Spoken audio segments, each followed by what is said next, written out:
إن هذا العلم دين فانظروا عمن تأخذون. Bismillah walhamdulillah wassalatu wassalamu ala rasulillah wa ala alihi wa ashabihi wa man tabi'ahum bi ihsanin ila yaumil wa ba'd. Ikhwatan iman rahimani wa rahimakumullah. Baru-baru ini gempar dan viral di tengah-tengah masyarakat Indonesia tentang tersebarnya leaks nama-nama penceramah radikal yang ada di Indonesia. Hal ini zaman rahmatullah subhanahu wa ta'ala tidak lama setelah Presiden kita, Pak Joko Widodo, menyampaikan pada saat acara Isra Mi'raj atau acara yang lain, Allahu a'lam, ana lupa, agar TNI dan Polri tidak mengundang para penceramah yang terindikasi berpemahaman radikal atau ekstrim. Maka timbul di dalam benak kita zaman rahmatullah subhanahu wa ta'ala beberapa pertanyaan. Yang pertama adalah, apa indikasi sehingga seseorang itu bisa dicap radikal atau berpemahaman ekstrim?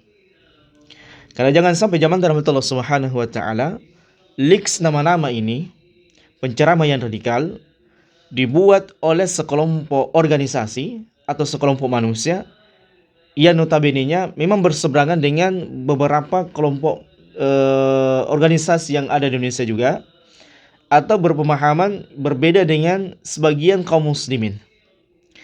Karena kita ketahui zaman rahmatullah subhanahu wa ta'ala dan tidak bisa dipungkiri bahwasanya organisasi yang ada di Indonesia ini, khususnya yang berkaitan dengan agama, itu beraneka macam, ya, berbeda-beda. Di sana ada NU, Muhammadiyah, Persis, kemudian Hizbut Tahrir dan sebagainya. Kemudian yang kedua, zaman rahmatullah subhanahu wa ta'ala, kalau penceramah radikal itu disebut karena mereka tidak berjalan seirama dengan nilai-nilai Pancasila, atau mereka para penceramah ini disebut radikal karena mereka tidak mendukung budaya yang ada di Indonesia, bahkan sering menyorot yang berkaitan dengan budaya Indonesia, maka ini juga harus menjadi bahan perbincangan. Karena zaman Allah Subhanahu wa ta'ala, ya seperti makanan, ya taruhlah kita seperti makanan. Tidak mungkin kita, orang yang suka misalnya di Makassar, di Sulawesi Selatan ini, makanan pedas-pedas, kemudian dipaksakan suka makanan yang manis. Ini contoh misalnya. Atau kita misalnya ada sebuah budaya tertentu, daerah tertentu, dipaksakan kepada kita yang tidak menyenangi budaya tersebut. Jadi ini zaman dalam Allah Subhanahu wa ta'ala, perbincangan yang seperti ini, diskusi seperti ini sangat luas sebenarnya. Ya, walaupun kita tidak pungkiri bahwasanya di negara kita di Indonesia ini budayanya sangat banyak, beraneka macam. Namun sekali lagi zaman dalam Allah Subhanahu wa ta'ala perlu kita tekankan, ketika kita sudah mengucapkan kalimat asyhadu an la ilaha illallah wa anna muhammadar rasulullah, maka itulah acuan kita dalam hidup. Maka itu adalah merupakan tradisi kita di dalam menjalankan kehidupan, apakah dalam keadaan bermasyarakat, dalam keluarga, dalam sosial, bahkan di dalam negara ini. Maka tentunya zaman rahmatullah subhanahu wa ta'ala, yang menarik juga ketika kita melihat leaks nama itu, ya ternyata ada di situ nama-nama ustadz salafi kita, ya ustadz-ustadz yang memang sudah tenar, yang sudah dikenal oleh masyarakat luas di Indonesia, yang dimana zaman rahmatullah subhanahu wa ta'ala, kalau kita ingin melihat ustadz-ustadz salafi ini, adalah mereka yang senantiasa gencar mendakwakan agar senantiasa bersama dengan pemerintah menjaga kestabilan kedamaian negeri Indonesia.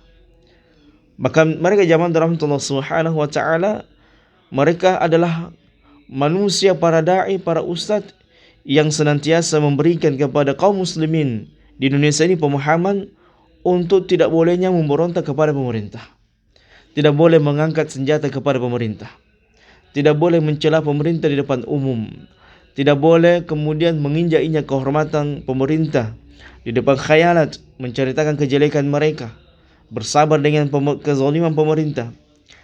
Maka kalau kita ingin melihat zaman rahmatullah subhanahu wa ta'ala, dakwah-dakwah Ustadz Ahli Sunnah wal Jamaah para salifin ini, Masya Allah ya, sangat-sangat membantu pemerintah di dalam menekan tindakan radikalisme dan terorisme yang ada di Indonesia. Bahkan misalnya Ustaz Firanda itu sering mengisi kajian di kepolisian atau di TNI, Ustaz Subhan Bawasir atau Ustaz-Ustaz yang lainnya seperti Ustaz Badrus Salam juga sering menyampaikan kepada aparat keamanan di depan para aparat kepolisian maupun TNI bagaimana umara, ulama dan semua masyarakat itu bersinergi dalam menekan tindakan radikalisme dan terorisme. Kemudian dipahamkan bahwasanya di sana kalau ada kelompok manusia yang berpemahaman khawarij, yang kemudian mereka sering mengkafirkan pemimpin, yang sering menumpahkan darah kaum muslimin, yang sering mengambil harta kaum muslimin tanpa hak, maka dijelaskan oleh ustaz-ustaz salafiyun zaman rahmatullah. Dan salaf ini alhamdulillah tidak ada ya sejarah kelam di Indonesia ini, tidak ada. Jangan kamu lakukan hal-hal radikalisme atau tindakan-tindakan terorisme atau tindakan rasisme. Kita tidak pernah menjumpai ustadz-ustadz salafiyun ataupun mereka masyarakat awamnya, orang-orang yang berjalan di atas manhaj salafi itu melakukan demonstrasi.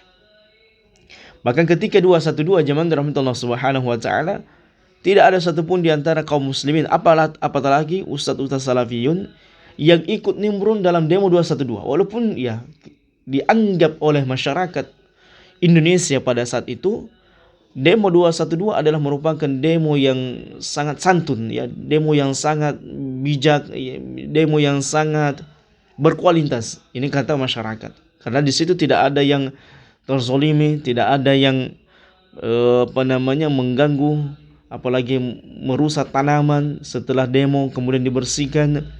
Kaum muslimin tidak ada melakukan kerusakan dan sebagainya. Maka dikatakan demo yang luar biasa yang dilakukan oleh kaum muslimin. Namun lihat, bersamaan dengan itu tidak ada satupun di antara ahli sunnah wal jamaah yang berada di atas manhaj salaf yang kemudian ikut demonstrasi. Karena kami memandang bahwasanya demonstrasi itu bukan bagian dari agama Islam, dan itu adalah merupakan di antara bentuk ya bibit-bibit melakukan tindakan radikalisme dan terorisme. Kalau menurut kami.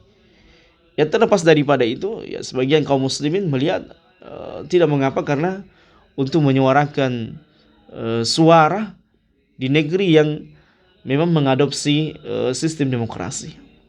Maka terlepas dari itu zaman dalam Allah Subhanahu wa taala. Lihat, ya silakan dicek. Ya, Badan Intelijen kita paham, Badan Intelijen Negara. Pastinya mereka paham. Ya, ustaz-ustaz siapa yang sering menyuarakan atau memprovokasi umat kaum muslimin untuk membenci pemerintahnya, untuk membuat makar terhadap pemerintahnya.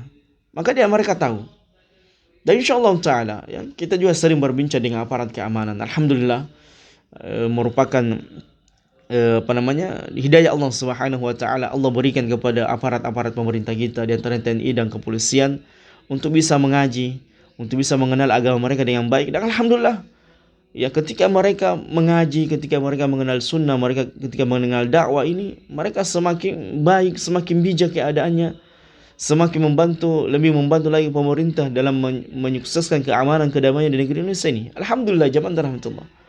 Bahkan tidak sedikit di antara mereka ya jauh dari perkara-perkara nepotisme, jauh perkara dari korupsi, jauh dari hal-hal yang terlarang. Ya kita mengetahui bahwasanya ada juga di antara aparat yang banyak melakukan tindakan-tindakan kriminal, ya seperti membantu pengedaran narkoba dan sebagainya. Ini sudah menjadi lumrah di antara tengah-tengah kita. Maka ketika mereka mengenal dakwah sunnah, mereka mengenal dakwah salaf, mereka kemudian lebih giat lagi belajar. Masya Allah ya, subhanallah. Mereka kemudian kita dapatkan menjadi polisi yang lebih baik, menjadi tentara yang lebih baik. Jadi zaman dari Allah Subhanahu wa taala, berikutnya jangan sampai ada kesan di negara Indonesia ini hanya milik segelintir ormas atau orang tertentu. Jangan, zaman dari Allah. Ini adalah merupakan negara kita, negara kesatuan Republik Indonesia, dari Sabang sampai Merauke. Jadi Indonesia ini bukan milik pulau tertentu. Indonesia bukan milik segelintir manusia. Indonesia bukan milik ormas tertentu. yang seenaknya membubarkan kajian-kajian. Bukan zaman rahmatullah. Indonesia mulai dari Sabang sampai Merauke, apalagi di Makassar, ini milik adalah warga bangsa Indonesia. Semua punya hak di negeri ini. Ya, semua punya hak untuk menikmati negeri ini, untuk bisa hidup menjalankan keyakinannya dengan apa yang mereka yakini, apa yang mereka jalankan. Sehingga jangan sampai zaman rahmatullah ada di sana ormas-ormas tertentu yang merasa memiliki Indonesia ini, yang merasa NKRI, yang merasa Pancasila, padahal mereka tidak melakukan apa-apa untuk negara ini, melainkan hanya kegaduhan demi kegaduhan. Ya, mungkin diantaranya mereka yang membuat liks nama penceramah yang berpemahaman radikal dan terorisme, yang menganggap Ustaz Salafi Wahabi ini adalah diantara ustadz yang radikal, yang berpemahaman ekstremisme. Maka ini zaman dalam Allah Subhanahu wa taala yang kita tidak inginkan. Karena kalau seperti ini, maka akan terjadi kegaduhan dan kegaduhan. Maka cukuplah zaman dalam Allah Subhanahu wa taala dalam perkara ini Majelis Ulama Indonesia yang seharusnya dikuatkan. Alhamdulillah, ustadz-ustadz Salafi ada yang masuk di Majelis Ulama Indonesia, ustadz-ustadz Ahlussunnah wal Jamaah, kemudian mereka ikut bersama dengan Majelis Ulama Indonesia memberikan pemahaman demi pemahaman yang baik, menyampaikan pendidikan yang baik bagi kaum muslimin, bagaimana beragama yang baik, bagaimana beragama dengan rahmat, itu mereka sudah sampaikan zaman dalam Allah Subhanahu wa taala. Oleh karena zaman dalam Allah Subhanahu wa taala, ya tentunya kita tidak menerima liks nama penceramah radikal kalau ini dibuat oleh segelintir manusia. Apatah lagi orang yang tidak paham agama, ini kan rusak.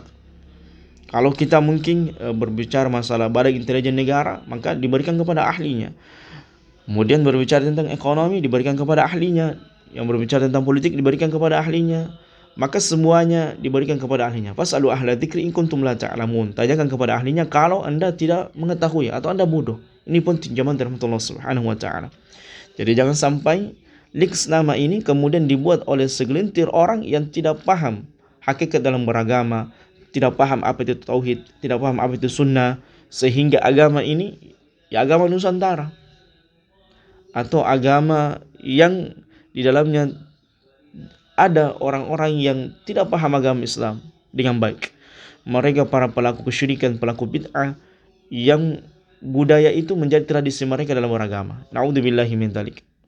Ada budaya yang tidak diharamkan dalam syariat, mubah bagi dalam syariat ini. Namun tidak semua budaya itu kita harus adopsi dalam beragama. Karena jangan sampai kita nilai tauhid kita kepada Allah Subhanahu wa taala itu berkurang, terkikis dengan budaya tersebut.